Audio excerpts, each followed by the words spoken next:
Good morning, everyone. Welcome to our workshop, Risky Behaviors in Adolescent and Young Adults with CF. Disclaimers, we have none.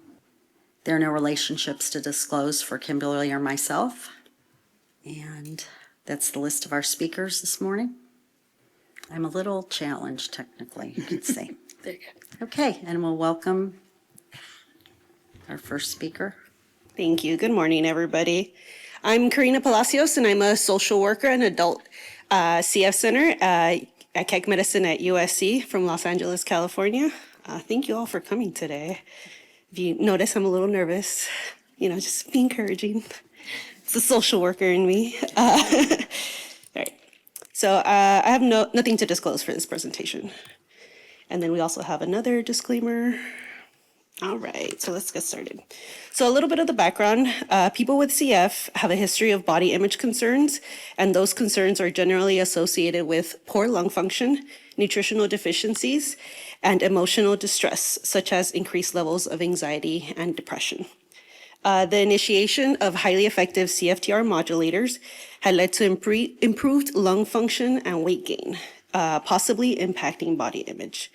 In 2002, Humboldt University produced a validated body image scale for people with CF. The body image scale, also known as the BIS, was designed to be used in a clinical setting.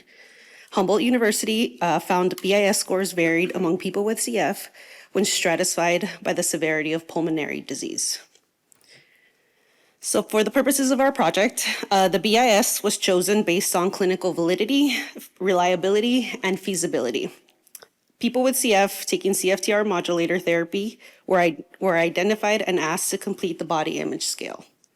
The BIS was provided to people with CF in clinic and via the patient messaging portal. So this slide lists the type of questions that were asked in the 2002 Humboldt University body image scale. Some of the statements read as, I can count on my body, I am content with my physical appearance, and sometimes I feel ashamed because of my body. So the body image scale was completed by 27 people with CF on CF modulator therapies. The BIS responses are measured on a Likert scale from 1 to 5, with 1 being exactly true and 5 being not true at all. Responses were weighted and used to produce a standardized score ranging from 0 to 100. So the severity of lung function was categorized by the highest FEV1% predicted from the last year. The FEV1% predicted was categorized as either being mild, moderate, or a severe lung function. The average weight in kilograms, the average body mass index, BMI, was compared to weight changes before and after the initiation of CFTR modulator therapy. The BIS scores were grouped by severity of lung function, with the BIS scores less than 60% represented more negative body image, and scores greater than 60% represented more positive body image. So we found diversity in our responses that we received. There was a total of 27 responses, of which 17 people with CF were Caucasian, and 10 were non-Caucasian, predominantly Hispanic and African American. When the responses were divided by gender, there were 14 males and 13 females, which is pretty good, almost half. The BIS score results were categorized, so here are our results. The BIS score results were categorized by severity of lung function. We have 13 people categorized with mild lung function, 10 people with CF categorized with moderate lung function, and 4 people with CF with severe lung function. So after the survey was completed, the people with CF with severe lung function scored the highest in body image positivity with a combined average score of 71.8. They also had the highest body mass index change with an average of 2.62 after starting modulator therapy. People with CF with mild lung function scored an average of 65.19 on the body image scale, which is still above the 60% more positive mark, and had the smallest average BMI change of 2.26. People with CF with moderate lung function on average scored the lowest on the body image scale, with an average of 58.75, with an average BMI weight change of 2.29. So our results, what does this mean?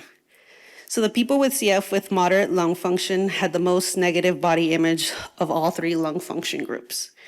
And the people with CF with severe lung function had a greater BMI change among all the groups.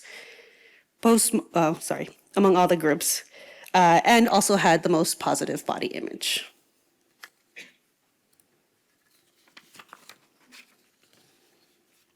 So in conclusion, body image scale results highlight that people with CF post-modulator therapy continue to experience body image concerns. The CFTR modulators are shaping physical aspects of CF, including lung function and weight. And they're also creating new emotional and physical challenges. So for example, feeling uncomfortable in their new body weight, not feeling up to par with exercise. Perhaps before their lung function was lower and they didn't feel like they could do more strenuous exercises, and now they can, but maybe they don't have the education for it, or they lack knowing the limitations of what their body can handle now. All lung function severity categories reveal the need for support in addressing body image. However, those with moderate lung function on modulator therapies displayed the highest need for supportive resources because their results reflected the most negative body image. Additionally, it will be beneficial to survey a larger sample of people with CF to assess the overall impact of body image post-modulator therapy. Our group number was very small, 27, although we did make an effort to share it with everybody, all of our patients in clinic. So next steps. People with CF scoring low on the BIS should be made aware of their score and provided with an opportunity to discuss further and provide supportive resources. CF teams can provide referrals for mental health supportive resources, such as referrals for a psychotherapist that focus on treatment modalities like cognitive behavioral therapy, commonly known as CBT, and that can help change unhelpful thinking and behavior patterns. Also referrals for a psychiatrist or therapist to help rule out any underlying comorbidities that are contributing to poor body image. OCD, depression, that can further drive poor body image. Also referrals for a support group or more supportive environments. I know during this project, I reached out to the CF Peer Mentor program. I don't know if anybody has used it, but they're pretty good about connecting CF people with CF with other people with CF. And from what I've noticed is those connections are very well taken. They contribute so much to each other. And when you have something in common, like, body image issues or weight gain, they find community in that, and that's very important. Additionally, the CF team continuously provide nutrition education to encourage healthy habits and weight management after the initiation of CFTR modulator therapy. Internally, the CF multidisciplinary team can approach the patient's care with sensitivity for body image concerns. For example, I'm going to use my team for example. In our preclinic huddles, our dietitian is very good at pointing out when we have a person with CF that has body image concerns, especially if there's something in the background like an eating disorder. So if seeing the number on the weight scale is an issue, they point that out to our providers and the rest of the team. That way we're all aware, we can change our language as needed, and it helps us be able to communicate with the patient in a manner that's sensitive to the way they're going to receive that information. And this is my slide with my references. And I want to thank you all for being here, listening to my presentation. Does anybody have any questions?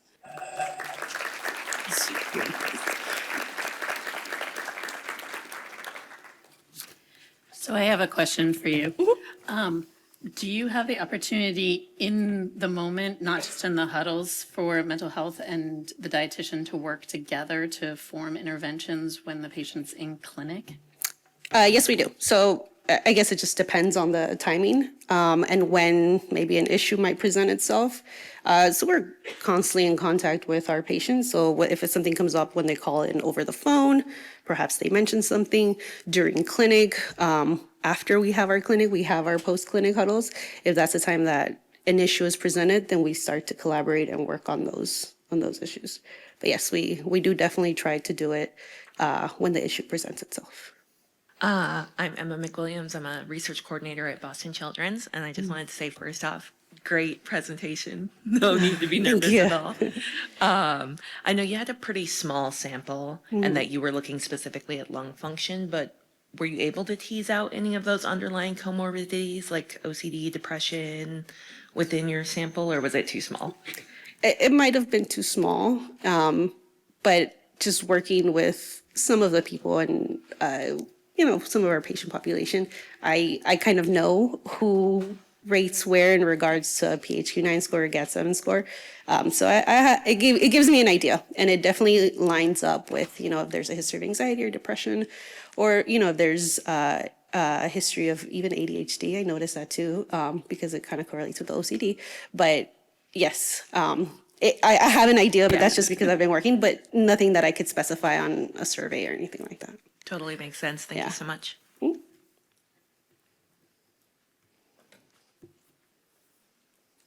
Hello, thank you so much for the presentation. My name's Fidelito. I'm here representing the UW School of Social Work as well as the Department of Children, Youth, and Families. The main question that I had was if you found any specific age ranges for specific comorbidities like anxiety, depression, body image, things like that. Yeah. I don't think we looked at age for this particular study. So I don't have that information for you, but it is something to look into. And I did attend other sessions here in regards to body image, and I did see that was something that came up. So it's definitely something that I'll keep in mind when I'm going back and looking at more of this data and as we move forward with this project in clinic. So. Okay. All right, thank you, everybody. Okay. Our next speaker. Good morning. My name is Bob Goodholm. I'm a social worker and a mental health coordinator at the Mayo Clinic in Jacksonville, Florida. Thank you for your presentation. I thought it was amazing. And so you raised the bar pretty high for me. It's really interesting that this topic keeps coming up over and over. We're seeing it everywhere. And I think it has, and when we started talking about this with our patients in clinic, there was a great deal of interest in participating. So I'm going to tell you a little bit about how we approached this topic. We don't have any disclosures, except that we got a little tiny grant from the Cystic Fibrosis Foundation, which we're really grateful for, to do statistics, which, I was told there would be no math. So this is our disclaimer. So the background, anecdotally, we hear people talk about, the body image part, but depression and anxiety have been a part of sort of life with CF for a really long time. The TIDE study back in 2015 indicated that people with CF were about 2 to 3 times more likely to express symptoms of anxiety or depression. And the data from the 2024 registry indicates that hasn't changed a lot. So people are still struggling with depression and anxiety. And then you add to that sort of these changes that come about with the highly effective modulators. So now people with CF are kind of in this kind of weird place where they're starting to gain weight, but they have some habits from before that are not helpful with that. So body image, or the way people with CF perceive their bodies, has been impacted in various ways by changes brought about by those highly effective modulators. All right, there we go. All right. So it's complicated though. It's not just about food, so before, it's like eat all the cheeseburgers you can, all the milkshakes you can, and now we're telling people to eat a Mediterranean diet. So I don't know about you, but I was worried if this tie made me look fat. So So the thing about it is, we started looking at body image, and when Ms. Palacios, I was really impressed that you found a body image scale specifically for people with CF, because we thought we scoured the literature for a body image scale and really struggled to find something that spoke to the experience of our people with CF. So we found the body appreciation scale, and it's imperfect. The questions were, I respect my body. I feel good about my body. I feel that my body has at least some good qualities. I take a positive attitude toward my body. I am attentive to my body's needs. I feel love for my body. I appreciate the different and unique characteristics of my body. My behavior reveals my positive attitude towards my body. For example, I walk holding my head high and smiling. I am comfortable in my body. I feel like I am beautiful, even if I am different from media images of attractive people like models and actors. See, I feel better already after reading that. They're very positive, affirmative statements, but there was not like a rating scale, so we had to assign a rating scale. So we put 1 to 5, so the range for appreciation of your body was between 10 and 50, with 50 being the most positive. We also administered our typical screenings, mental health screening tools, the PHQ. We did the 8-item version. We also did the generalized anxiety disorder scale. And then we got permission to use the subscale from the CFQR, the body image subscale. I think I am too thin. I think I look different from others. And we used the rating scale that came with that, the very true, somewhat false, or very false. And then dangerously, we got creative. You always take a little bit of a risk when you're making stuff up. But we made up some novel questions because we felt like weight wasn't really a part of any of the scales that we used. So we thought, well, let's just ask.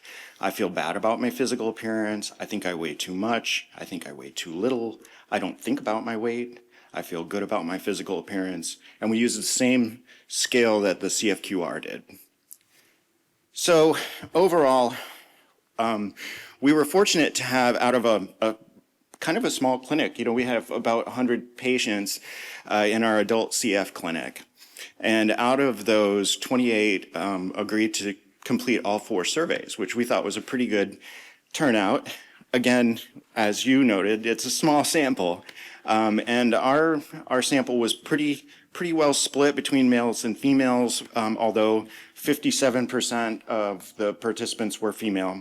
More of our female patients were interested in participating.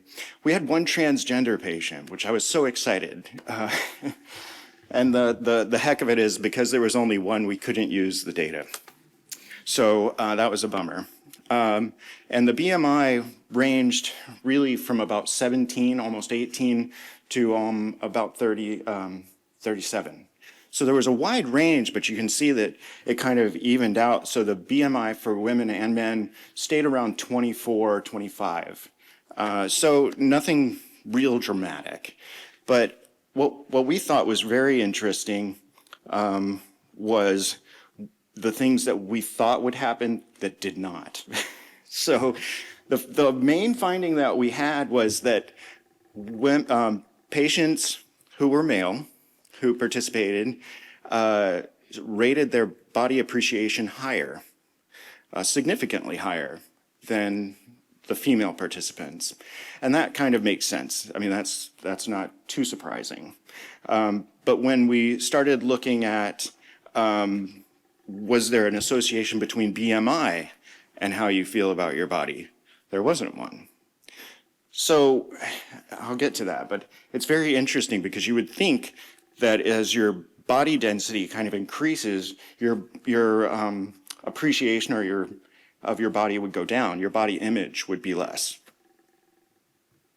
So we didn't find any significant evidence of an association between body appreciation and the mental health screening tools, which also confused us. And there wasn't any real significant association between the CFQR, the novel questions, and the mental health scores. So we really had a struggle trying to figure out, okay, wait, so well, what that basically meant for us is that in general, the way you feel about your body didn't necessarily impact your mental health that tremendously. But there was a fairly close association, I should say a weak association, between body appreciation scale scores and mental health, in that the higher the body appreciation scale score, the lower your GAD-7 and PHQ-9s were. So, I think maybe if we had a larger population or a larger sample, that we might see something different. We also did something else. We asked people to participate in a brief qualitative interview. It's a semi-structured interview. It took about 10 minutes for each person, and 23 out of the 28 people who did the surveys agreed to do the qualitative component, which actually was so much richer, and we got so much more information from that. One person completed all the interviews, so there wasn't really any rater reliability issues. And then the key themes out of those interviews were that most participants reported weight gain after starting a highly effective modulator. We didn't have the ability to see pre and post. Our clinic started in November of 19, so we didn't have any pre-ETI data. People tended to report weight gains between 10 and 50 pounds. I know that's a large range, and a lot of times what was more prominent was it felt rapid and unexpected. So people were surprised by it. And some participants viewed it very positively and others didn't. So I remember, I think I have some quotes here that'll be helpful too, closer to the end, but some people felt more normal or stronger, healthier compared to their pre-ETI selves. Others struggled with feeling bloated. Loss of muscle tone actually was reported, and then increased fat in specific areas like the stomach or face. I thought it was very interesting that mostly the female respondents were the ones who targeted where they didn't like the weight. The males didn't seem to have that kind of specificity. They were just glad to be bigger. And then mixed feelings were common. So feelings of gratitude for a healthier body, but then feelings of frustration because of changes to the appearance. Self-esteem and mental health was another area that we asked about. And several participants noted improved confidence, especially those who gained muscle or felt more energetic. Others described decreased self-esteem, like difficulty fitting into their clothing, feeling fat, self-conscious in social settings.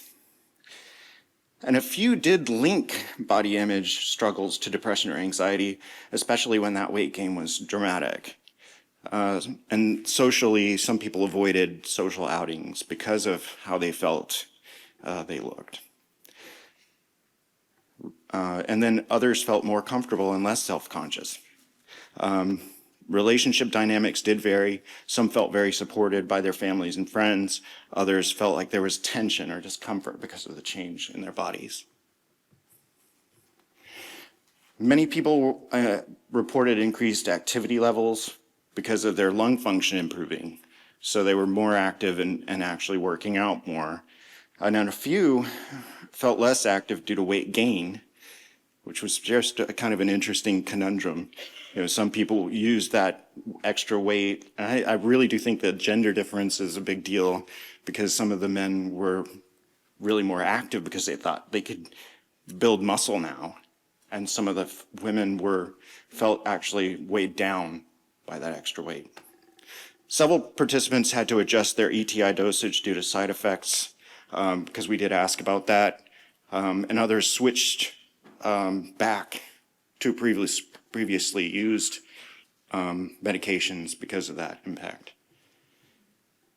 So some of the emerging themes were about identity and normalcy. So many, the ETI made many people feel more normal physically, but adjusting to that new body type or body shape was emotionally complicated. And then some people felt gratitude for it, and some were discomforted by it. And I'm laughing because I'm such a chatty guy. We're going to run out of time. Despite challenge. Oh, do I really? Oh, I just got a bonus 5. We're good. I'm a little more relaxed now.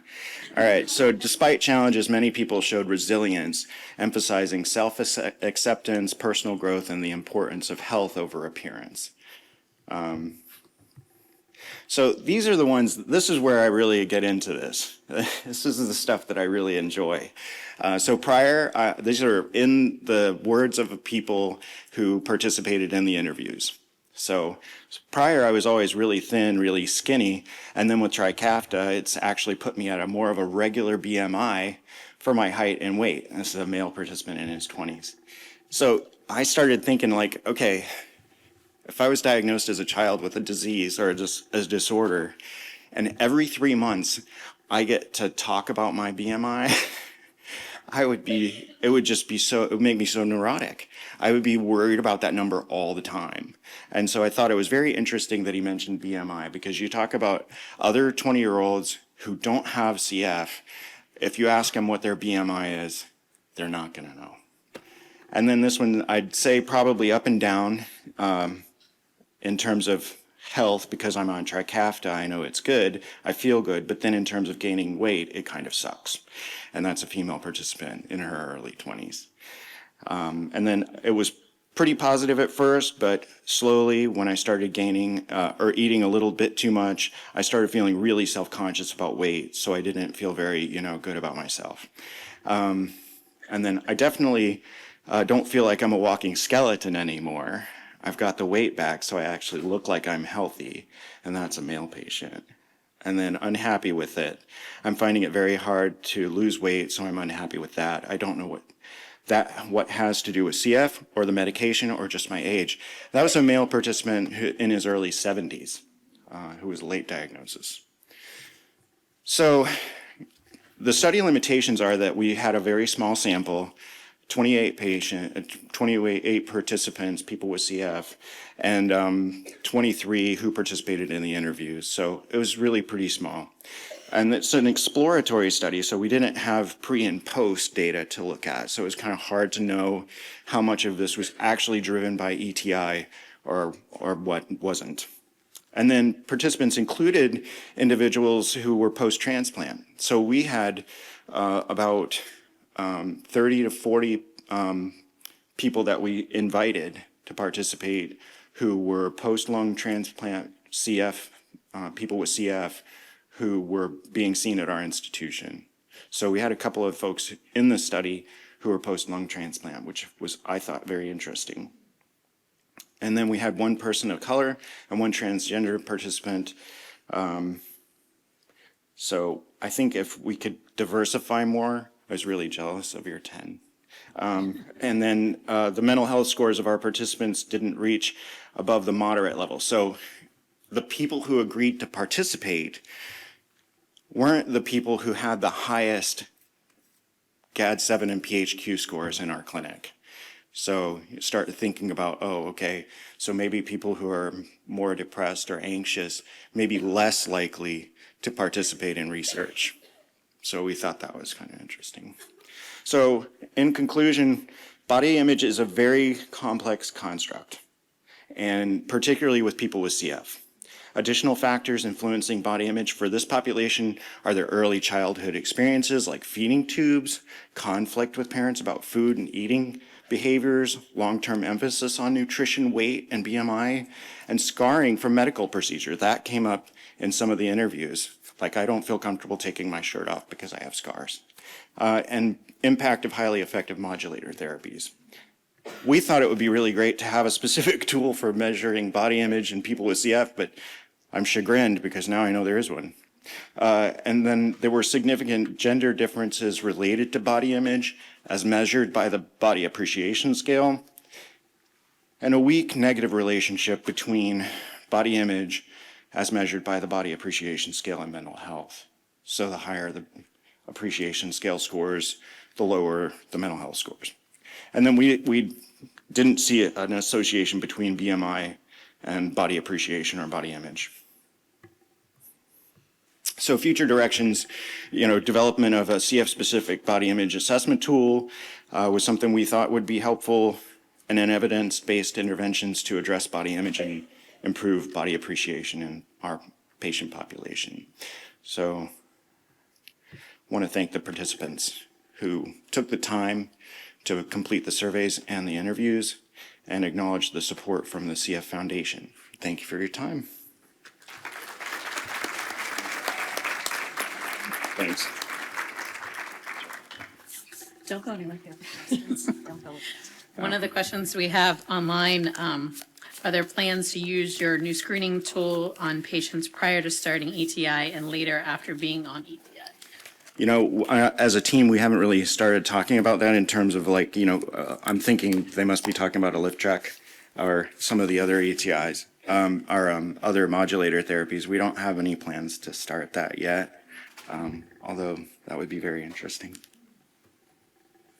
I was also curious about the timing because I feel like there were a lot of reactions in the first year when people started Trikafta or ETI, and then we're almost 5-6 years later. What's changed? So that's a great question. Our study, we collected data in 2024 from around May to December, so that was the time frame we had. So they were already 3 or 4 years in.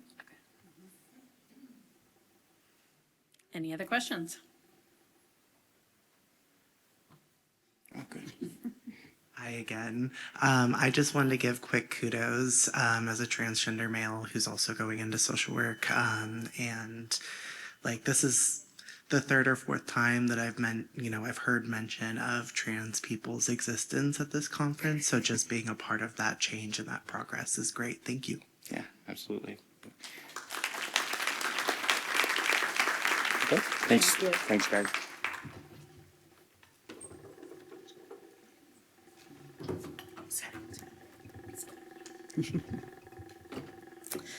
Okay, and sorry for the delay, I got distracted, but our next speaker.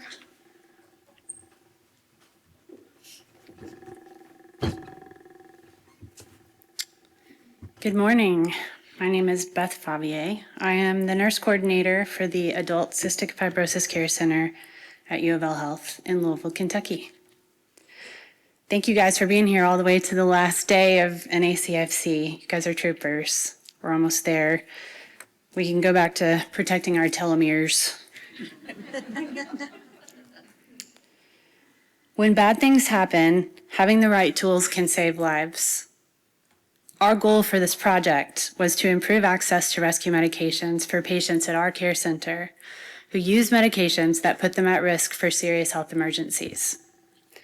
Our focus was not as much high-risk behavior as it was the importance of having a plan for a few of the high-risk situations our patients might find themselves in as part of their treatment burden.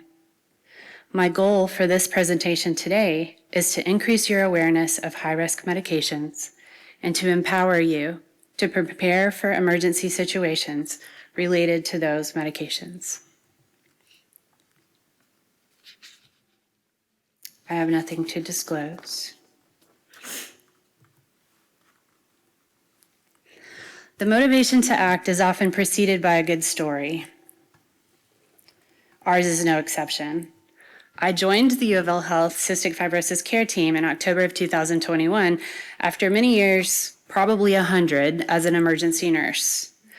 On my second day of clinic, someone ran into our waiting room asking for help with a visitor who was found down in a patient bathroom across the hall. I didn't even know there was a patient bathroom across the hall, but Michelle, our respiratory therapist, Dr. O'Hagan, one of our pulmonologists, and I responded.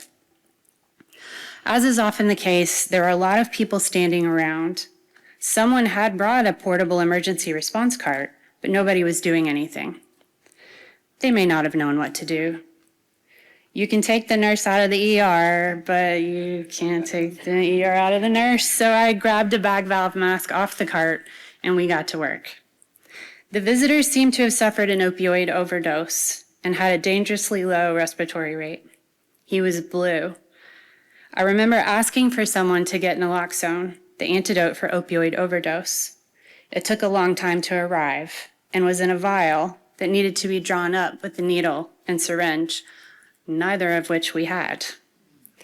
After more requests for supplies, we were finally able to administer the naloxone, and the visitor was resuscitated, just in time for EMS to arrive. He actually walked to the gurney. When we got back to our clinic, I looked at Michelle and said, "I think we need some supplies." She said, "Okay, what do we need?" We ordered naloxone, an epinephrine autoinjector, and glucagon that week for our clinic, and I began working on getting an AED, or an automated external defibrillator, installed. If it happened again, we would be ready.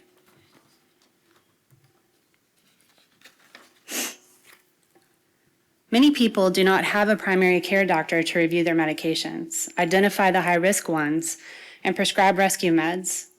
Having the right supplies can change everything. We found that 29% of our total patient population had at least one of these high-risk medications on their med list. Yet less than half of them had a corresponding rescue medication. I encourage patients who are listening to have a conversation with your care team about any high-risk medications you may be taking and possible rescue medications that may be appropriate. If you and your team decide one of these rescue medications is appropriate for you, make sure you talk to your friends and family about how to administer it, since you may not be able to tell them in an emergency situation. Rescue medications are not a substitute for professional medical care. They can buy time. Always call 911 first. Fast forward a few months, and I was having a conversation with Dr. Krishnasamy, our clinic's endocrinologist. She had been working in her other clinic with one of her fellows to make sure her patients with insulin prescriptions also had a glucagon prescription to treat severe hypoglycemia or low blood sugar. Kelly, our amazing pharmacy tech, was very familiar with our patients' medication lists and pointed out that there were other opportunities for our patients to benefit from rescue medication access. We decided to focus on insulin use, opioid use, and hypersensitivity to an outpatient medication, since these three high-risk situations can be treated in the home or community by a non-medical bystander while waiting for help to arrive. This is a model of the decision tree we use to screen our patients for risk and appropriateness of adding a rescue medication to their medication regimen. A few of our patients already had a rescue medication, but we were surprised at how many didn't.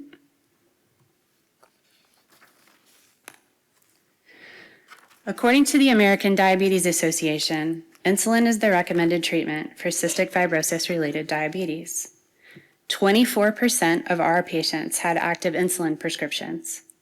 Because insulin has been associated with severe hypoglycemia, we included insulin as one of our focus high-risk medications. Symptoms of hypoglycemia can be hard to identify, especially in early stages, because someone may just seem hangry or anxious. It's easy to see how a hypoglycemic event can occur. Here's an example. A patient has routine fasting morning labs and heads out to the hospital after taking their morning meds, including their insulin. That's a habit. Since they didn't eat anything, by the time they arrive at the lab, their blood sugar has dropped to a dangerous level, and they're sweaty and confused and unable to tell anyone what happened. An event similar to this actually happened in our clinic. Fortunately, a family member was able to tell us what happened, and the patient was still awake enough to eat and drink.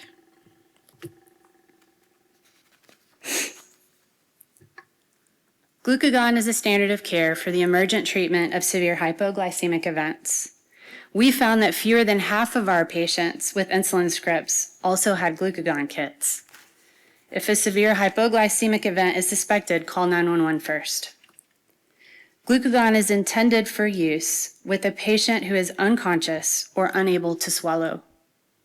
The pros of glucagon: most insurance plans will cover a glucagon kit.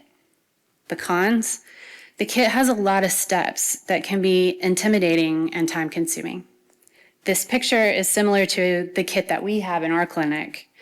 It can be cumbersome to use, especially when you're nervous.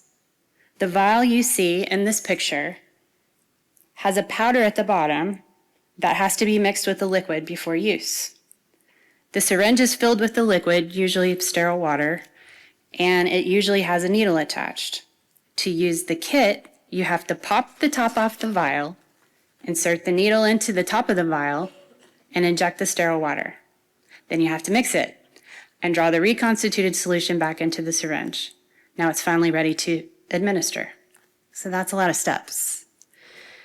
There is a needle-free nasally administered product, and there is an auto-inject product, similar to an EpiPen, but we found most insurances didn't cover these options at the time of our study.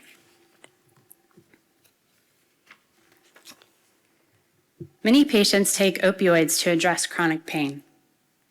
That can often accompany a lifetime of being in and out of medical facilities. Again, easy to see how an unintentional overdose can occur, especially when patients take multiple medications, sometimes by the handful. As to illicit drug use, the last 10 years are the deadliest to date in the opioid epidemic, since fentanyl is cheap to produce and very potent. If you suspect opioid overdose, call 911 immediately. Naloxone is the gold standard antidote for opioid overdose. The pros of naloxone: it's easy to administer. The rescue med is administered intranasally, meaning you squirt it in the patient's nose. There aren't many adverse consequences, so naloxone isn't likely to do more damage if it's administered in a situation that turns out not to be an opioid overdose. It's cost effective. Most insurances will cover it. Naloxone is free in some states for residents who meet certain criteria, like being a healthcare worker, or a first responder, or the family member of someone who uses opioids. Search free naloxone by state for rules and resources in your state. The cons of naloxone: polypharmacy. If the patient has overdosed on multiple substances along with opioids, naloxone is not likely to help. Naloxone can wear off before the opioid does, so the patient could still be in danger later. While many patients may also have developed a severe allergic reaction to IV medications, we decided to focus on outpatient medications since the patient would not have immediate access to medical care in a community setting. Hypersensitivity reactions like anaphylaxis are common among patients with CF because they are frequently exposed to long periods of antibiotic treatment, often more than one at a time. Anaphylaxis can include, but is not limited to, difficulty breathing, tight throat, or trouble swallowing. It can also include circulatory compromise, like a drop in blood pressure or rapid heart rate. There may be widespread hives or swelling in the face, lips, or tongue. This is a medical emergency. As with other high-risk medication responses, calling 911 is the priority. We found that 3% of our patients had documented anaphylaxis, half of whom did not have a prescription for epinephrine. Epinephrine IM, or intramuscular in the muscle, is the gold standard first response treatment for anaphylaxis. The pros of epinephrine: it comes in an auto-injector form and can be administered through clothing, even jeans or a coat. It's effective. It's easy to carry with you. The cons: it can be intimidating. You've probably heard stories about people injecting their own thumb instead of the patient because they were holding it upside down. Ouch. Lots of packaging. I have a peanut allergy, so I carry an auto-injector. I had to ask my PCP for that auto-injector, even though she diagnosed me. Don't be afraid to advocate for yourself. I decided to take it out and make sure I knew how to use it. Even though I have administered epinephrine in the ER hundreds of times, I still found the packaging a little confusing. There were several things to take apart. If you end up with an auto-injector, make sure you know how it works. Replace it often, usually yearly. A year goes by fast. Just think it's going to be Christmas in 61 days.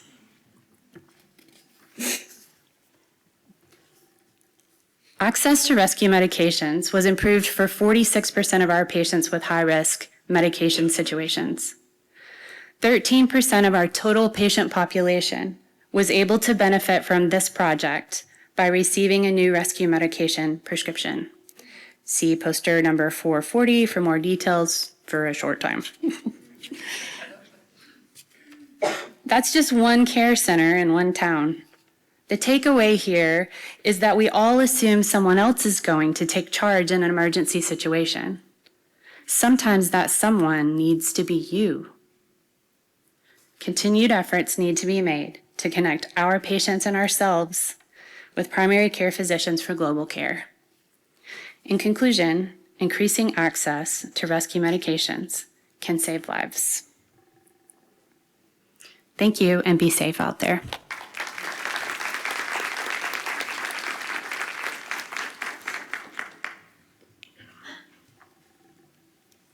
Any questions?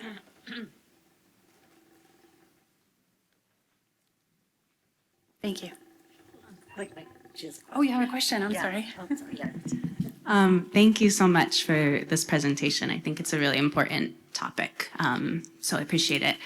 I'm curious, as you were advocating and making the efforts to bring some of these rescue medications to be more accessible in clinic and prescribing them, did you face any resistance among colleagues or at a hospital level, or if there were any barriers to doing that, or if you found it was more of just people weren't thinking about it? That's a good question. I think I have a really good team, so I don't think I had any resistance with that. Once we identified that it was a need, they were pretty much on board.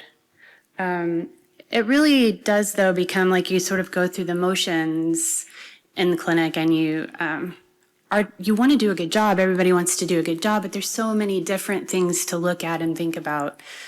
And I think certainly not intentional, but I had looked at those medication lists 100 times myself and didn't see this until I was having that conversation with our endocrinologist. So I think it really just comes down to using common sense and being intentional about not just seeing that chart, but actually seeing what's there, the bigger picture.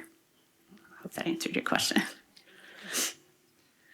I was just curious if you also potentially saw the need for like albuterol as a rescue medication to be on that list.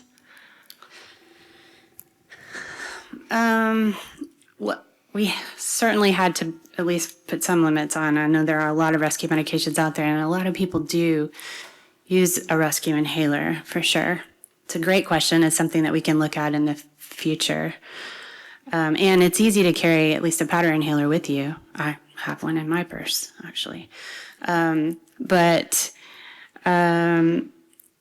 usually an inhaler is not something that you would give, someone else could give you. Whereas like the naloxone or the glucagon or the EpiPen, someone else can give it to you. You just have to have a conversation and make sure they know how to use it. How is the conversation typically received by the patient parent as you ask about having the emergency medication?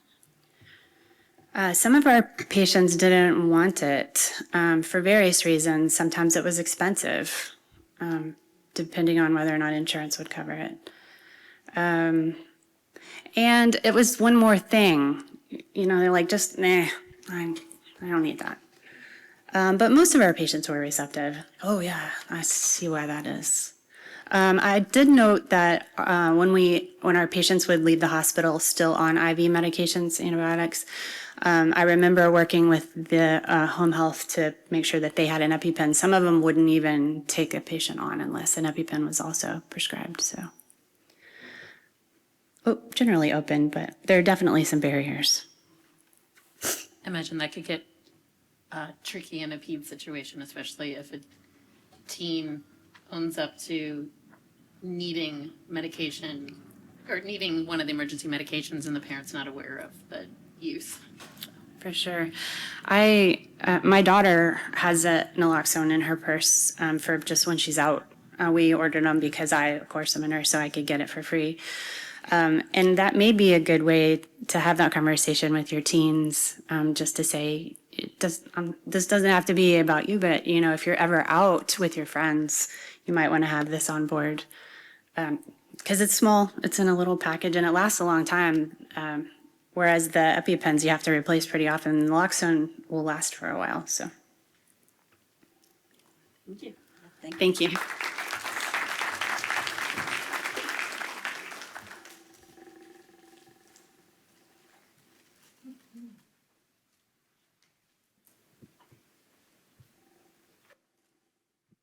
Okay, and our next speaker.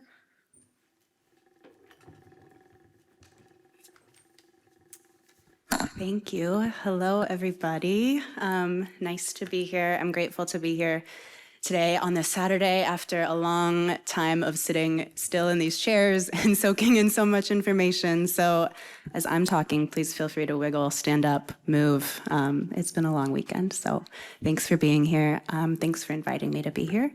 My name is Sammy Allen. I'm a social worker at the Boston Children's Hospital and Brigham and Women's Hospital Adult CF Center in Boston. And I worked on this project in collaboration with much of our team, especially our mental health team. I have no disclosures. So I want to begin with my thank yous and acknowledgements because none of this would be possible without these folks. First, our Patient and Family Advisory Board. That PFAB logo is created by one of our beloved patients. They are integral in this project and in so many of our projects. I want to thank our patients, especially those who provided feedback on this screening tool and who've shared with us about their experiences of substance use, which can often be vulnerable. And our mental health team, who's pictured here, with the exception of our QI folks, Lindsay McMahon, who's in the audience, and Rachel Gordon, who make all of this possible. So big thanks to them. And another quick, it doesn't look like it's quick because there's a lot of words on here that I think are important, but I really want to take a moment to acknowledge these things too. I want to acknowledge my limitations in engaging in this topic. I am not a person who's living with a substance use disorder, nor do I have a chronic illness that can be managed with controlled substances that need to be navigated in medical contexts. I rely on the personal, lived, vulnerable experiences of others who have shared their stories with me and recognize that there are likely gaps in my own knowledge and the strong possibility of missteps. I welcome feedback as I continue to learn. I also want to take a moment to acknowledge that our project in Boston took place on the ancestral land of the Massachusetts and Pawtucket people. Today we are on the Coast Salish land of the Duwamish, Squamish, Stillaguamish, and Muckleshoot people who are still here today. The land acknowledgement hardly scratches the surface of justice needed for these groups, and I invite all of our curiosity about the spaces we occupy, the resources we consume significantly, including in a large way at hospitals and at conferences, and to become curious and support those who have stewarded this land for so many generations. Thanks for that. And this is what I will be talking about, our project. So why substance use screening? We know that substance use disorders are common, and only a small percentage of people with a substance use disorder receive treatment. There are many of reasons for this, and a whole presentation could cover that, but we know that it impacts people, and there is a need to provide support for a very challenging thing. We also know that substance use can impact treatment outcomes. Substances consumed or inhaled impact health, impact treatment. Screening can help identify where there might be risk and begin conversations that can lead to support, harm reduction, and treatment. Standardized screening also reduces bias. It helps us ensure we are not relying on our own personal perceptions of what's needed, and we're not missing conversations of people who might use our support. And finally, we know that as with the general population, there are people with CF who use substances for a variety of reasons, and many who have a substance use disorder. We have an opportunity in our clinic to screen and begin these conversations. And as we screen, we recognize that there is a significant need for more research on this topic. So I originally put this slide at the end of my presentation, but I moved it to the beginning because I didn't want to run out of time before mentioning it, and I probably will run out of time. I feel it is foundational to keep in mind as we consider having discussions about substance use with our patients and implementing standardized screening. One of the primary cited reasons for low rates of accessing treatment is the impact of stigma. We live in a society where substance use is highly stigmatized. We are all touched by messages that stigmatize substance use and addiction in our education, in our training, in the media, in TV shows, in comments from friends and family. This can make it more difficult for people to approach healthcare providers about their substance use. Will I be shamed? Will this person who I've known for all this time think differently of me? Will they still believe me and support me when I say that I am in pain? Will they continue to care for me? These are extremely valid questions in our society and in our medical system. So as we consider inviting conversations about substance use with our patients and letting them know with these screening tools that we want to be here to support if there are concerns, we also have a significant responsibility to pay attention to our own biases and judgments that contribute to stigma and shame. This personal and collective work should also be a part of our process in addressing substance use in clinics. If we don't do this while we're asking these questions, we risk causing harm through our screening practices, adding to shame or reinforcing messages that discussion of these topics is unsafe. We must be prepared to address these challenges with compassion, care, and thoughtfulness. So our aims and goals as we went in this project was to identify and implement an adult screening tool, and then to implement a screening process that was both feasible in our clinic flow and that our patients also found was feasible and accurate. So here's a quick snapshot of our process timeline. From initial discussions to selecting and editing the tool, gathering patient feedback through the pilot phase, and ultimately implementing the tool as our standard practice. So we have been using the craft since 2018. I think the next presenter may be speaking on this. So substance use screening was not new to our process. It was a great tool. The biggest problem was that it was made for adolescents and we work with adults. So glaring problem, we needed to fix that. So we went on the search for a new tool and we found one that we liked the most. And it's called the TAPS, the full name written here. If you want to see the original, you can scan this QR code. It'll be on the next slide too. Here are the things that we liked the most about it. It checked all of these boxes. No other screening tool that we found checked these boxes. So this was helpful for us and where we wanted to start. But like Bob, we decided to get a little creative and take a risk. The screener was not perfect for us. It did not seamlessly fit into our clinic flow, and it didn't ask a lot of the questions we wanted for our patients. So these are the main edits that we made. In our context, just pointing to that second one, in Massachusetts, marijuana use is legal and used commonly both recreationally and medicinally, so we thought it would make most sense to assess for marijuana separately from illicit drugs. In the original screener, they're combined. So I'm jumping ahead a little bit. This is the screening tool that we currently use after all of the adaptations were made, just to give you a picture before I keep going. On the left page, that's the screener that the patients see on the front. It's included with their GAD-7, PHQ-9, and a health-related social needs screen. So our patients fill out the front page, and ideally, when the social worker, me or my colleague Melissa, goes into the room, if they say yes to anything, we will flip the page over and fill out that second page. It's not perfect. That's a lot of tiny little words, but we have found it to be pretty brief. We know the questions on the second page, and they just further screen for potential risk. So here you can see a zoomed in section of some of the edits we initially made, adding the section for marijuana, and adding some examples of other drugs, which a lot we pulled from the craft. So then we brought this edited tool to our PFAB. They reviewed it, and as they do, they provided very thoughtful feedback. And these are some of the changes that we made based on that feedback. In the original TAPS, the alcohol risk question asks about frequency of having 5 or 4 drinks in a day, dependent on gender, to assess for increased risk. Given our patients' increased vulnerabilities, we decided on a more conservative number to indicate possible need for further conversation to assess risk and potentially discuss harm reduction. And here you can see in purple where those edits were. The disclaimer was also on the craft, and our PFAB wanted to make sure we had that too, to let people know that it was optional to complete. So after the PFAB edits were made, we brought it to our clinic with a pilot. Generally, feedback was good. Most people were like, yeah, this is fine. I don't have any feedback. This is great. It was quick. But we did get some feedback, and we made edits based on that and had a second phase. After 27 patients of not receiving any feedback and people kind of going along with it, we decided just to adopt this as our standard practice. So here are some quotes of a few of the things that patients said. Again, generally positive, but noting this last point, someone said, monthly to weekly is a big gap. Life varies.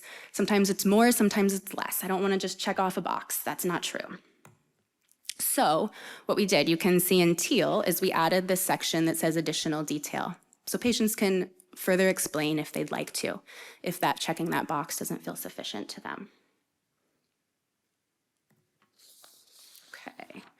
So I want to share, there's going to be a lot of words on here. I wish I had time to read through all of these, but I want to share just a couple of examples of experiences of conversations with patients as we went along in this process. So this first one up here, top left. We had one patient who, when completing substance use screening annually, because we had been doing the craft, reported no drug use at all. But then several months after their last screening, they reached out to the social worker, me, asking for support in navigating access to treatment for opioid use. They had been using the drug when they had completed the screening prior, but hadn't felt comfortable, for whatever reason, in sharing this at that time. What I hope to think, and don't know for sure, is that another benefit of standardized screening is that I am letting patients know on a consistent basis that if and when they ever did want to talk about this, I am someone who wants to support. I may not know the answers, but I'm here to be there alongside. So this patient did identify our team as a place to go for that support, and now they're well established in treatment. Another is this bottom middle example, which really shows the value of having discussions and conversation beyond the written screening tool. A patient might share with us that they have a glass or a half of glass of wine daily. They've been doing this for years. They feel healthy, they're mid-70s, no other major concerns. But it's important for our team to be aware, so we're happy to have that information. Another patient might indicate on their checkbox that I only have alcohol less occasionally, less than monthly. So on a paper screen, this might seem less risky than that person who said daily use. But in conversation, we go in, we ask a little bit, we chat about this. This patient shared that they'll occasionally, when they do drink, have up to 11 drinks when they do drink, and this is while taking a modulator. So in further conversation, having conversations, we see that there might potentially be more risk. There's an opportunity for more discussion. We let our pulmonologists know and ask them if that's okay that we do that, and then are able to support and discuss however might make sense for that patient. So I'm going to show the quickest snapshot of some of the initial data we're gathering from implementing the screening tool. I might not have time to go through all the details, so we are poster 550. All of the slides that I have are written on that poster, if you have time, if you're interested. But we did screen over half of our patients in this time period. It was simple for us because it fit right in where we were doing the craft, but it showed feasibility within our clinic flow to be able to do this. It fit right in with the rest of our screening. So here's a little of the information we're beginning to gather. We hope to do more looking at this when we've screened more of our population to really understand the needs of our group. But you can see here about 70% report some amount of alcohol use, 6% some form of nicotine use, over a quarter some marijuana use, 9 people reporting that someone expressed concern about their use, and 6 people sharing with us that they've used psilocybin. Okay. So this graph shows alcohol use frequency. So the peach is any use, how frequently they're doing that, so pretty spread out there. And then the green is the frequency of folks having 3 or more drinks in a day. So half of our patients never have 3 or more drinks in a day, drink very much in moderation, and then it's spread out from there.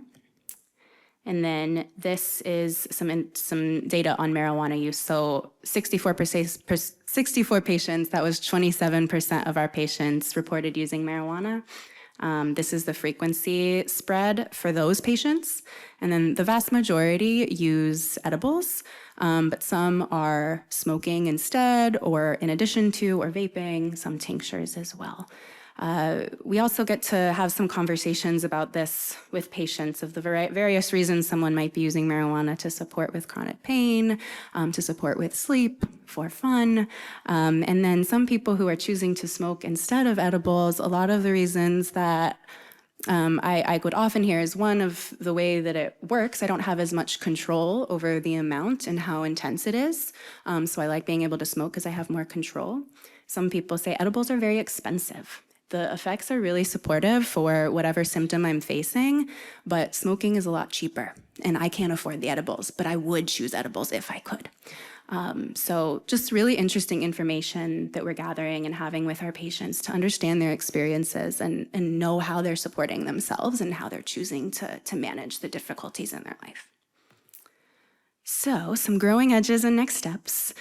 We continue to face some challenges with the actual logistics of the screening process. The 2 parts, as you saw, that back page was pretty tiny, and it says do not complete at the top. But a lot of our patients, they're just going through really fast, and they will still complete that back page, which is really not a problem, and none of them really complain when they do.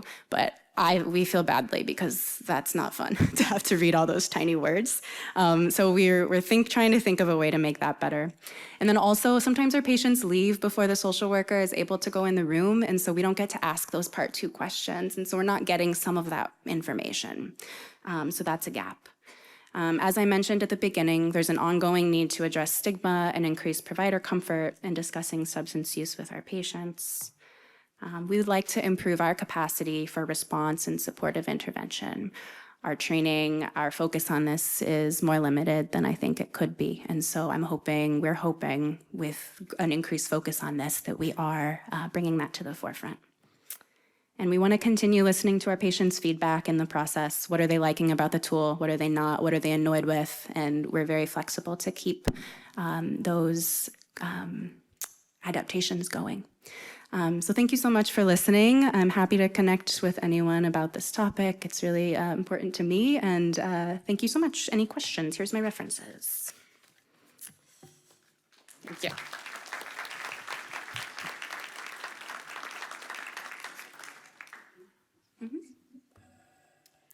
All right, someone asked, why not use the DAST or the Audit C? If I recall, those ones split the substances up. It's a separate substance use screening tool between alcohol and drugs. Whoever asked that question, if you want to correct me, we did look through all of these screening tools. This was some time ago, but we were really trying to streamline this. We wanted everything to be in one page because our patients do a lot of screenings for us. So we really wanted to make it as user-friendly as possible. And one of the reasons we loved the craft is because everything was in one, it was user-friendly. So that's why we had used the craft, even though it was made for adolescents for so long. We couldn't find a better option. So I have a question. Do you have any patients that have verbally expressed that they've been unwilling to do the screening because they're afraid that their care team will take their modulator away because maybe it affects their liver or they won't be eligible for transplant or anything like that?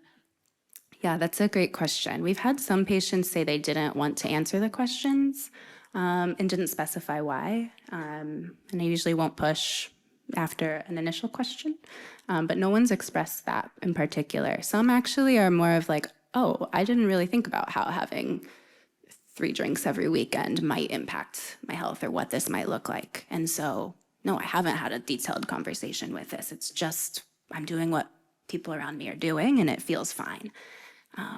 So no one's expressed that concern yet, but I imagine they could if we started taking that action. So, yeah.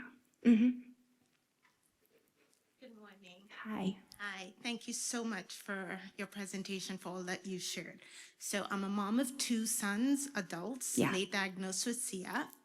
Do you have any recommendation for parents as kids enter teenage years and early adulthood, and they're either secretive about or they're sharing? In my case, my kids share.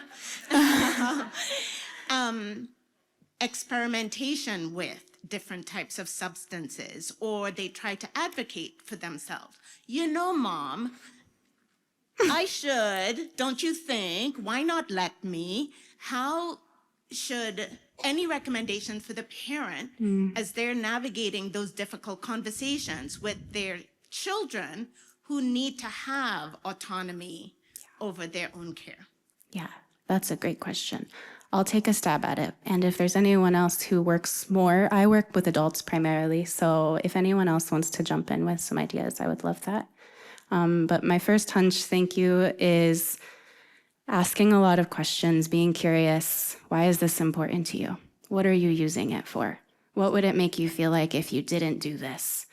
What are the pressures of having CF? You have something else on top of what other people have to decide as a kid of making these decisions. The risks are greater for you in different ways. They could be. So just so much curiosity and question asking and sharing from a place of as much compassion and care as you can of, I want you to be healthy. Do you think we could talk to the doc? Would you be open to asking the doctor about it? Like, how do we make this less risky? Just really engaging in a collaborative conversation is what I would say. Thank you.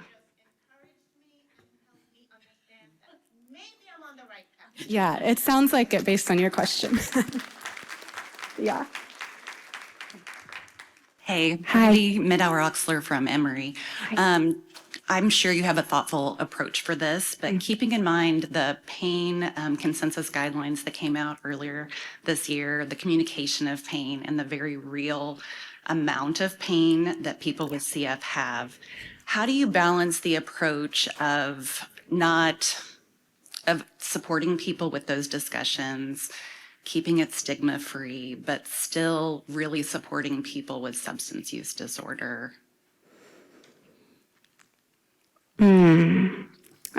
Can you say it again? Yeah. Yeah. In the pain guidelines, we just point out Yep. trying to destigmatize the need for support, medication, mental health support, with also the idea of screening for all of these substances. So I'm just wondering, has anyone in your clinic just said, hey, I'm having real pain, or people with CF are also worried about having substance use disorder, and there's really good literature on that too. So just walking that fine line between acknowledging the real pain they have, the open and supportive and non-judgmental approach that you're, I'm sure, using, but just kind of being a little bit more transparent about how you're walking that line. Yeah, absolutely. It's a conversation that I think comes up a lot from providers and patients. We hear providers that we want to help manage the pain, but there is this risk of what the kind of effect of these substances could have over time and potential reliance on them. And perhaps there's some people who might suggest that we're overly fearful of using some controlled substances to support pain. And patients will come in and say, I actually am afraid of becoming reliant, but I am desperate for something. And so I think joining together of like, this is really complex, and we're trying to find that there's not enough research out there, and we're trying to find our way forward in addressing something that's so complicated and that doesn't have a clear answer. So I think really joining in that struggle with them and together feels important. Yeah, thank you. Wanted to Yeah. point out, they brought it up in the plenary yesterday, but there's a great companion piece for the pain guideline for the adults that were on the guideline with us that talk about our pain is real, believe us. Yes. That's out right now. So Yes. read it if you haven't. It's in all of their words and it's really moving if you haven't read it. I love that. Yeah, Thank you. Thank you for your thoughts on that. Thank you so much. Okay, thank you.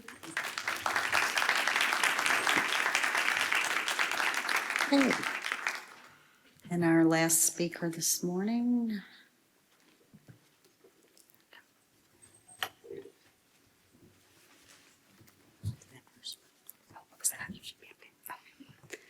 Hi, everybody. My name is Lauren Weaver, and I am a pediatric social worker at Nemours in Delaware. And I will be talking with you about the CRAFT screening tool and how we implemented it into our pediatric clinic, and the benefits we found and what our goals were there. So first, I would like to start with just a quick story about why we chose to look into this a little more. I think, as one of our speakers earlier, there's always a why and what's something that brings a concern to the forefront. So a few years back, we had a patient, an older teenage boy, who was admitted for some chronic stomach pains, really severe stomach pains. And during his workup and conversations with the medical team, he did disclose to the team and his parents that he had been chronically vaping daily for a few months at that point. Now, those two things, I don't know that they found that there was that connection there, but that was something that he had brought up as a part of his day-to-day habit and didn't really have any idea that it could be harmful in any way. In fact, he was very shocked and told us that, no, this is like all my friends do this and it's not smoking. I don't think this is a problem for him. So it was an opportunity to provide some education, and he wanted support in that, and his parents wanted support in that, which made our team think that this is something that teenagers do come across. It's at school. It is a pretty common occurrence, and how can we be providing education in a way that is needed, is helpful, isn't shaming anybody, but is opening the door to let them know we can be a resource. We're seeing these kids more times than their pediatrician typically, so it felt like a missed opportunity that we're not looking at this and trying to be more helpful. So some more background information. Yes, I did. I moved too far. So the patient encounter, that led us to doing some of our own research that showed that substance misuse does have a negative impact on individuals with chronic illnesses like CF.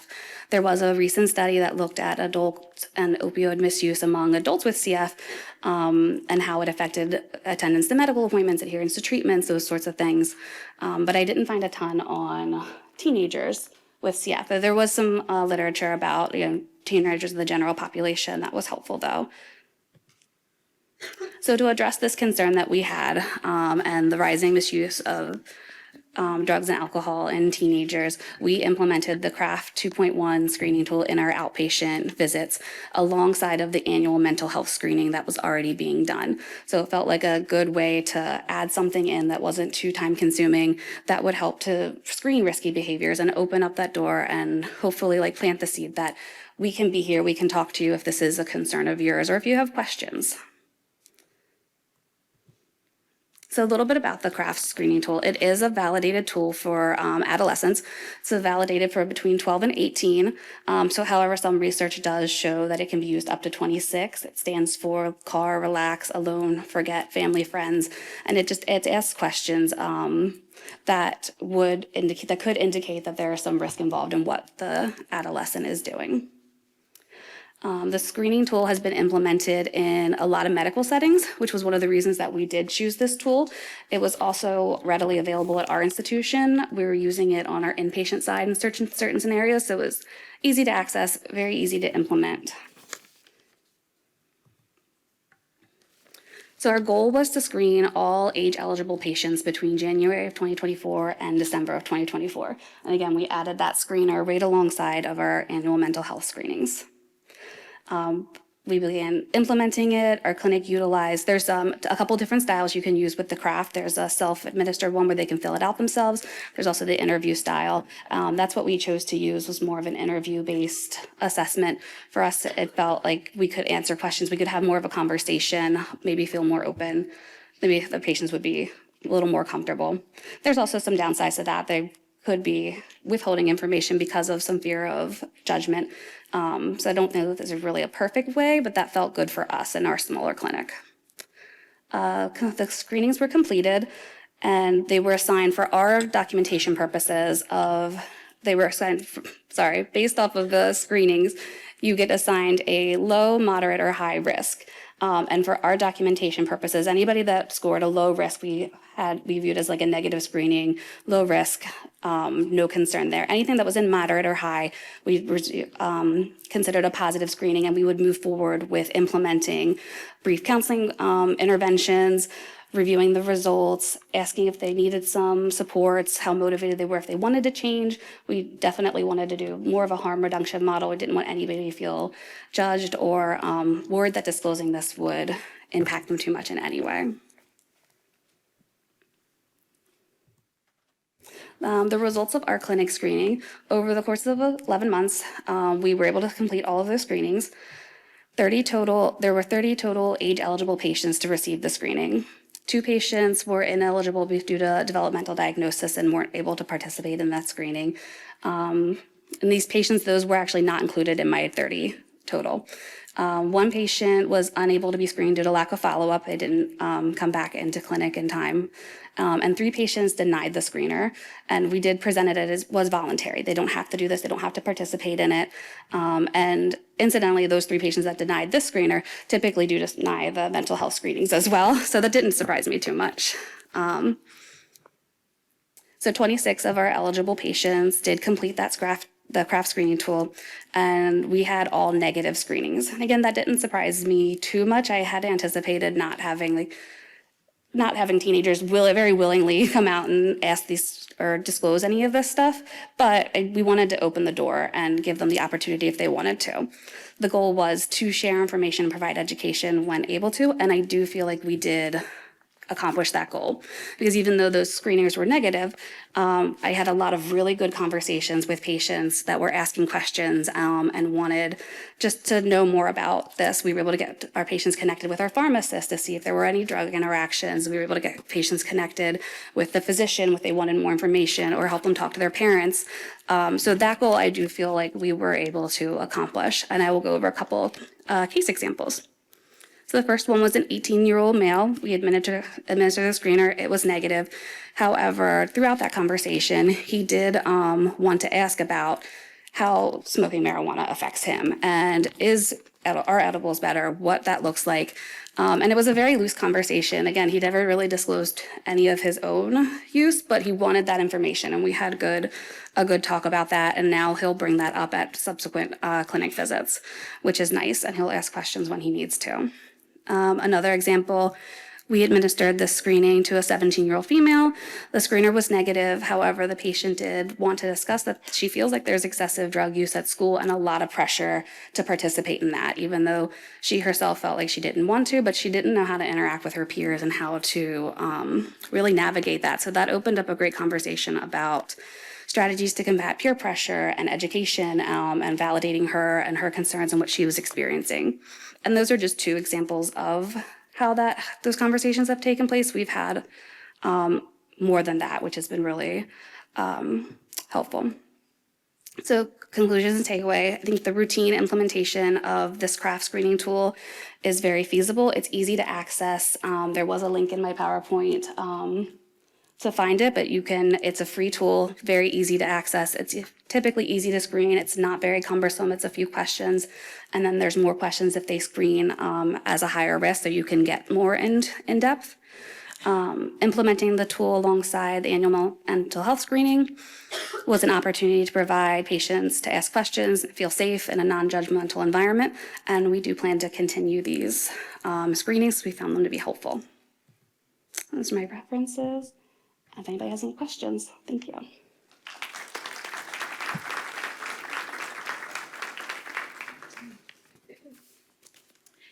So one of the questions was, were the results from the craft confidential? Were the parents in the room for those screenings and conversations?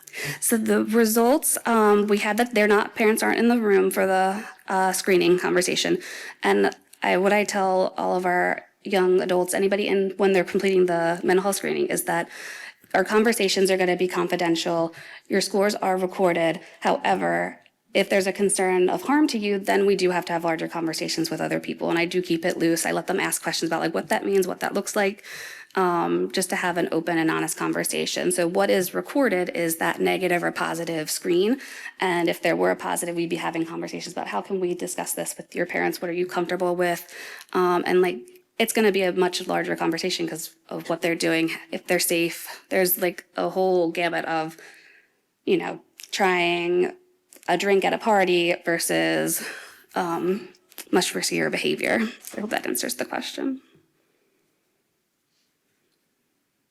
I have a question, but it might take me a second to get to the mic. That's okay. And this may be more of a comment or a word of encouragement, but we're doing something similar in Birmingham right now. Oh, great. And we've been trying doing the craft different ways. Mm-hmm. I was worried I would have a similar experience of like screening and nobody wanting to be honest with me. So we've tried on a tablet. Since it's online, there's a website that has a survey and you can fill it in. Yeah. You can give it out in paper or you can do it interview style. One of our other faculty members compared, giving a kid an iPad, giving them a paper and asking questions, and they found that the patients were more honest if it was not an interview. Yeah. So having that knowledge, we tried doing just giving them a tablet because that seemed to be the preference when she did her study. I can tell you, I don't have quite as many patients who've answered the questions as you. I think I've got 50, but some of those are serial. So it's maybe the same kids answering the same questions over and over. Gotcha. But maybe close to 30-ish.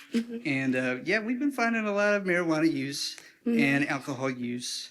So you might consider, if you feel like you're not getting the most honest answers, trying a different method, but same survey, and see if that changes your responses. Definitely. I think that's a really good point, and something that we would consider in the future.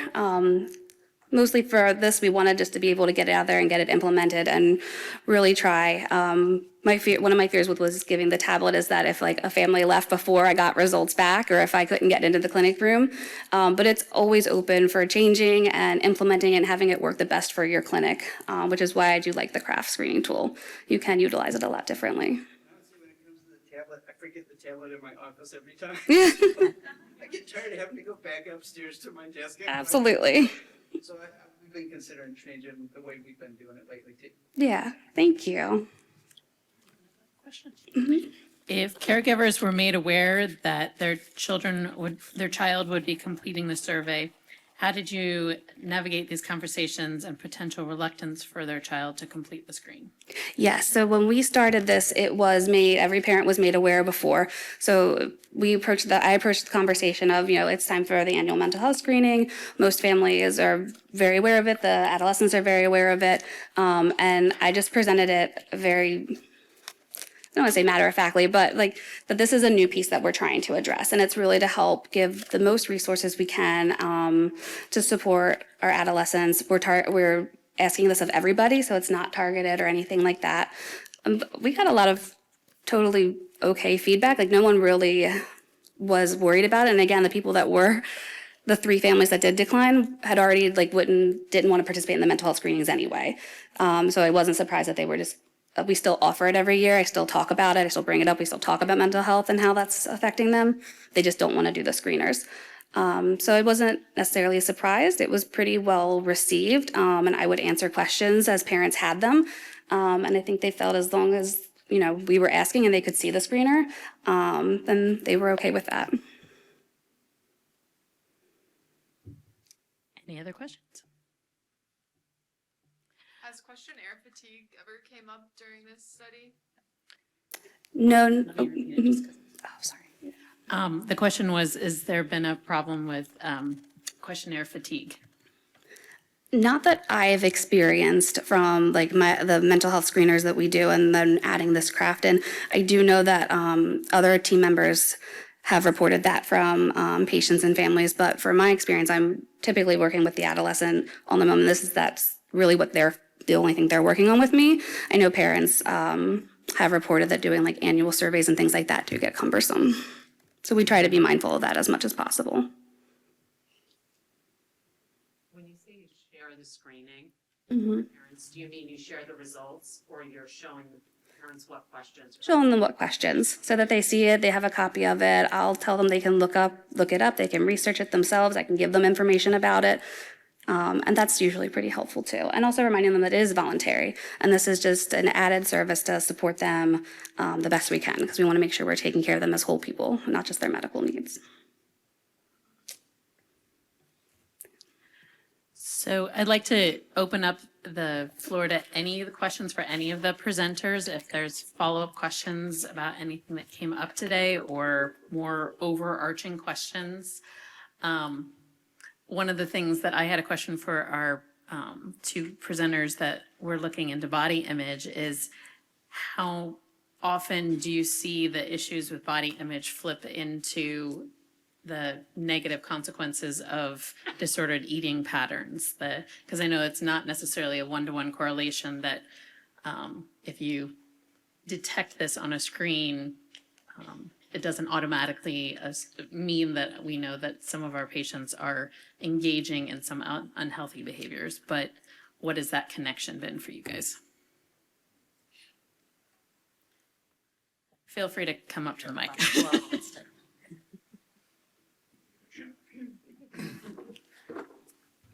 I'll give that a shot. All right. So there are two individuals in my mind that whenever you say disordered eating, I'm like, bing, bing, there they are. And they're both actually postmenopausal females who have kind of a body dysmorphic disorder. Basically, they think that they're much heavier than they are and are restricting. One of them actually has a diagnosis of restrictive eating. And so, but as far as, I mean, those are tricky. I mean, when that line gets crossed from like, sort of just body image to disordered eating, then I start to feel my scope, I'm outside of my scope. But as far, I don't think either one of them participated in the study for me. So I don't know if that helps at all. I think I just basically said I don't know in a lot of words.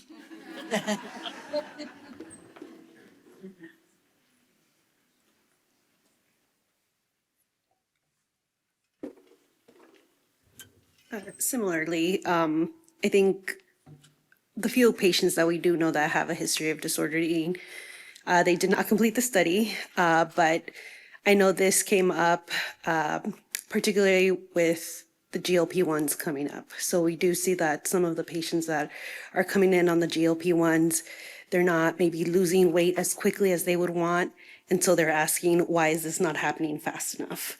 Even though there is a significant loss in the weight, they still feel like maybe they're much bigger than they are. And then that's when we can help and start working with them like, oh, well, look, there is a weight loss. When you look at it in different fashions, they kind of help with their perspective. And I think that's where we see more of an interest in keeping up with like the dietary changes and keeping up with the medication use as it should be.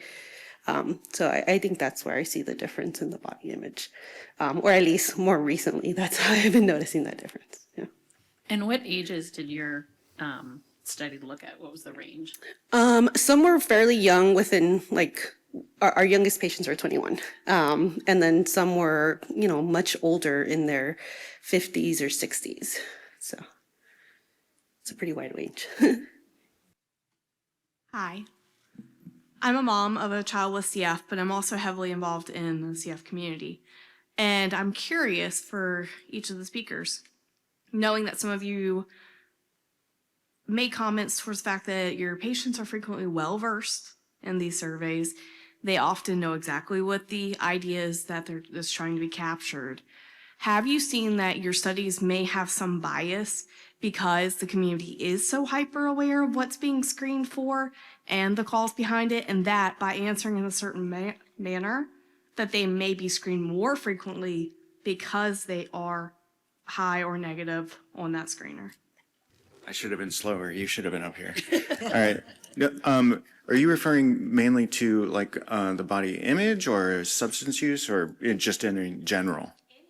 Because transparently, there's a lot of community forums, and they talk about these screeners in those forums and share what some of them experience when they respond in certain manners to the screeners. Absolutely. And this has nothing to do with body image. I'm going to talk about the mental health screening tools, because what happens is a lot of times those are very specifically identified as, we're screening for, low mood, anxiety. And what I try to remember to tell people is that they're not diagnostic. I mean, if you can score 27 and not have a depressive disorder. But I think there is a bias there. The people with CF, I don't like to say patients all the time, but people with CF know what we're doing. And I had one gentleman who was real transparent. He said, I hit 0 every time because I was told that if I score too high, I can't get a transplant if I need one. And that it floored me at the time. But so you're absolutely right. People will modify how they respond to surveys if they don't want you to know something. So I think the way to work around that as a person in mental health is, I think you said it very well, is just be curious and ask more questions, especially if you suspect maybe they're, downplaying something. I don't know. I think that's a really important question, so thank you. Echoing what Bob said, I think that there is a bias. The results that we're getting, there will always be people. That's always going to be a limitation. So, yes. I would also say there's a mixed experience of people who are when they do come in for screeners. I have a mixed feeling about it myself. It's a lot of screeners. A year goes by really fast, and patients can feel like, I just filled this out. And I also will have people who will put a line down through the zeros. But to me, honestly, when I go in the room, and I think this is where the value of that we do have social workers on our teams and we do have psychologists, and that's really cool. Not all these communities do. So we have this screener, but I go in and this is a conversation starter. People can say all 0 and I'm still going to say, how are you? Like, what's going on? And that's more important to me. Sometimes we'll have all 0s and then we'll have a 30-minute conversation about the stressors in their life and what symptoms they're experiencing. And that is, for me, the hope is that this screener will capture, it's one way for people to tell us that something's wrong. And they can choose whether they use that or not. And they can choose to do it in a different way. So I think it's an important tool to have, and I like that we have them. But for people who are overburdened by them, I always say that's okay. Like, it's helpful for us. We can add you to the number of the people that we've screened. But if you don't, I don't want you to fill it out. If you don't feel comfortable screening this, filling this out. Let's have a conversation. So it's kind of a both and. But I do think it's really important, and I hear it from a lot of patients and families too. So thanks.